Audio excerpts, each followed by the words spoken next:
రేవంత్ రెడ్డికి చంద్రబాబు నాయుడు, మోదీ, సోనియా గాంధీలే జాతిపితల్లా కనిపిస్తున్నారు. హార్వర్డ్ యూనివర్సిటీకి వెళితే అందరికీ జ్ఞానం పెరుగుతుంది, కానీ రేవంత్ రెడ్డికి ఉన్న జ్ఞానం పోయింది.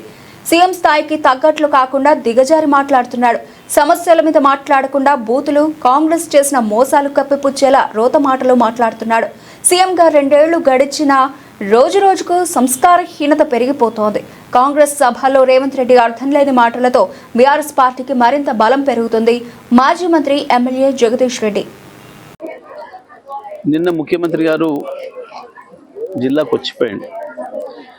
ముఖ్యమంత్రి జిల్లాకు వస్తే ప్రజలు సహజంగానే ఏమైనా వస్తుంది మన జిల్లాకని ఆశిస్తారు. కానీ ఏమి రాళ్ళ మళ్ళీ అవే బూతులు, అదే స్థాయిలో ఆయన సంస్కారాన్ని బయటపెట్టుకుని పోయింది. అతి నీచంగా ముఖ్యమంత్రి అంతకుముందు వాస్తవానికి ఆయనకు ఆ స్థాయి లేదు, ఆ సంస్కారం కూడా లేదు. కానీ ముఖ్యమంత్రి అయిన తర్వాతనన్నా నేర్చుకోవాల్సి ఉండే, కొంతనన్నా విజ్ఞత ప్రదర్శించాల్సి ఉండే. కానీ 2 ఏళ్ల నుంచి రోజుకు పెరిగిపోతుంది తప్ప ఆ సంస్కారహీనత ఏమాత్రం మనుషులు మార్పు కనబడడం లేదు. నిజంగా 5 రోజులు నేను హార్వర్డ్ పోయించిన అన్నాడు. సరే, ఇప్పుడైనా బుద్ధి వస్తుందేమో, అక్కడ దేశాలలో కూడా కనబడతారు కదా అనుకున్నాం. కానీ అక్కడికి పోయి మరి ఏ భాషలో నేర్చుకొని వచ్చిండో కానీ ఇంకా అంతకంటే అధ్వానమైన, హీనమైన భాషలో నేను మాట్లాడాను. ఒక స్థానిక మాజీ ఎమ్మెల్యే గురించి కూడా ఆ రకంగా మాట్లాడడం అనేది ఎవరు కూడా ఈయన ముఖ్యమంత్రి అని అనుకోరు. ఇక కేసీఆర్ గురించి వెళ్ళి మాట్లాడడానికి ఆయనకి ఏం అర్హత లేదు.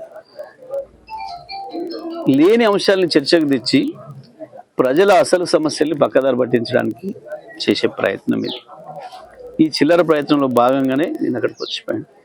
వాస్తవానికి ఒకవైపు ఎన్నికలు జరుగుతున్నప్పుడు ఆయన ఎన్నికల ప్రచారాలు కాకుండా శంకుస్థాపనలు పెట్టుకోవడమే ఒక అనైతికమైన విషయం, అది రాజ్యాంగ వ్యతిరేకమైన విషయం. అయినప్పటికీ కూడా వచ్చి ఆ చిల్లరతనాన్ని బయట పెట్టుకొని జిల్లాకి ఏమి ఇచ్చింది లేదు, విషంగా అక్కడం తప్ప.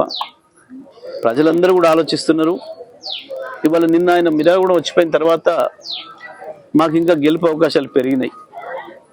మిర్యాలగూడతో పాటు జిల్లాలో అన్ని మున్సిపాలిటీల్లో కూడా మా గెలుపు అవకాశాలు పెరిగినాయి.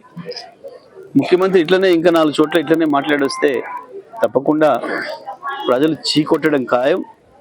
రాష్ట్ర మంత్రులు కూడా బీఆర్ఎస్ పార్టీకి పట్టం కట్టడం ఖాయం.